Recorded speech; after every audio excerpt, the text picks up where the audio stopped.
Friends, வாங்க வணக்கம். இன்னைக்கு என்ன லாங் வீடியோ அப்படின்னு பார்க்கறதுக்கு முன்னாடி நம்ம சேனலை சப்ஸ்கிரைப் பண்ணாதவர்கள் சப்ஸ்கிரைப் பண்ணி பெல் ஐக்கான் கிளிக் பண்ணி ஆல் பட்டனையும் ப்ரெஸ் பண்ணி வச்சுக்கோங்க. அப்போ தான் நான் போடுற வீடியோ உடனே நோட்டிஃபிகேஷனில் காட்டும். வாங்க என்ன வீடியோக்குள்ள பார்க்கலாம். சுவையான பஞ்சு போன்ற சர்க்கரை வடை செய்யுது அப்படின்னு தான் பார்க்க போகிறோம்.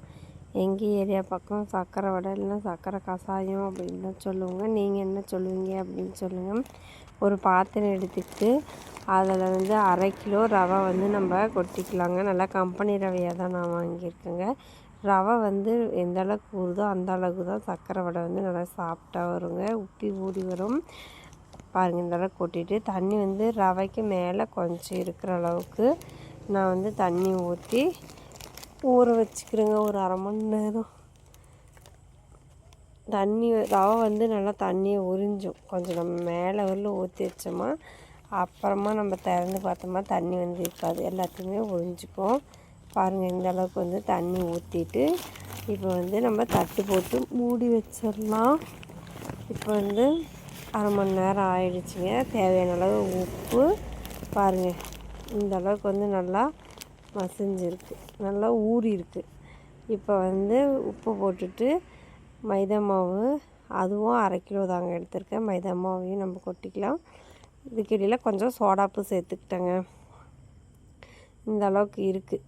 நல்லா மாவு நல்லா நைஸாக இருக்குது. மைதா பொருள் வந்து அதிகமாக சேர்த்துக்கூடாது. நாங்கள் எப்போயாவது ஒரு டைம் தாங்க இந்த மாதிரி சர்க்கரை கஷாயம் செய்வோம். இப்போ வந்து பழம் ஒரு 3 இருந்ததுங்க. இந்த பழம் தான் ரொம்ப மெயின். ரவையும் மைதா வாங்கிட்டு வந்து 3 மாதம் ஆணுச்சுங்க.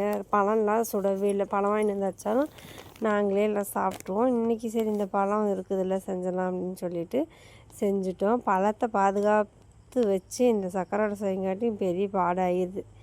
பாருங்கள், இந்த அளவுக்கு இருக்குது. இன்னும் நம்ம தண்ணி ஊற்றி நல்லா பேஞ்சிக்கலாம். இந்த பதத்துக்கு பாரு, தண்ணி ஊற்றி பேஞ்சாச்சுங்க. இன்னும் சர்க்கரைலாம் போடல. இந்த பதத்தில் இருக்கும்போது நம்ம வந்து உளிச்சு வச்சுருந்த வாழைப்பழத்தையும் சேர்த்துக்கலாம். இந்த பத்தெல்லாம் தண்ணியும் சேர்த்துக்கலாங்க. அப்புறமா வாழைப்பழத்தை போட்டு பேஞ்சு பார்க்கலாம். அப்புறம் சர்க்கரை போட்டு பேஞ்சு பார்க்கலாம். பத்தாத பட்சத்துக்கு லாஸ்ட்டாக வேணால் தண்ணி ஊற்றிக்கலாம்.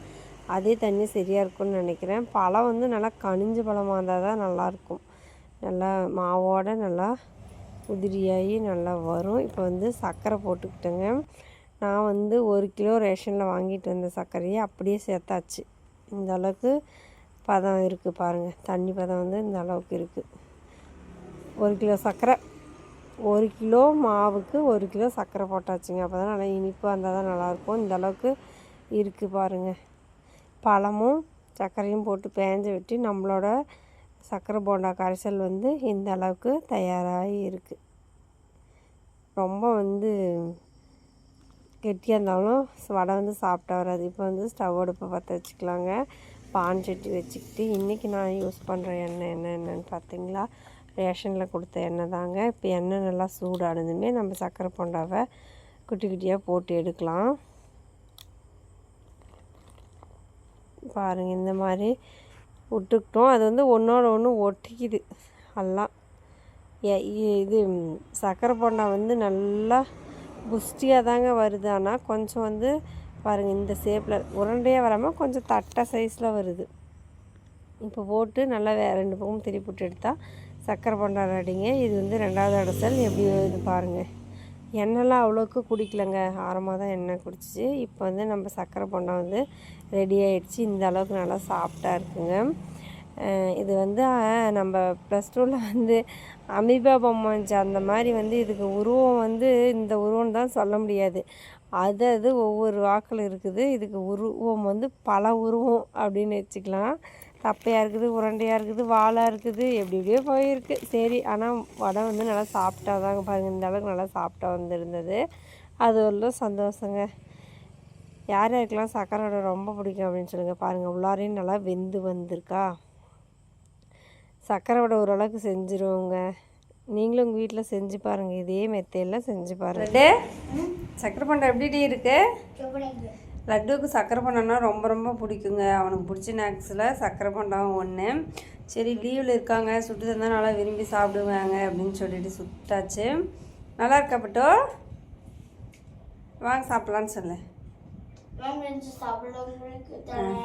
வாங்க உறவுகளே சாப்பிட்லாம். நீங்கள் உங்கள் பிள்ளைங்களுக்கு ஸ்கூல் லீவில் என்ன ஸ்நாக்ஸ் செஞ்சு தந்தீங்க அப்படின்னு கமெண்ட் பண்ணுங்கள்.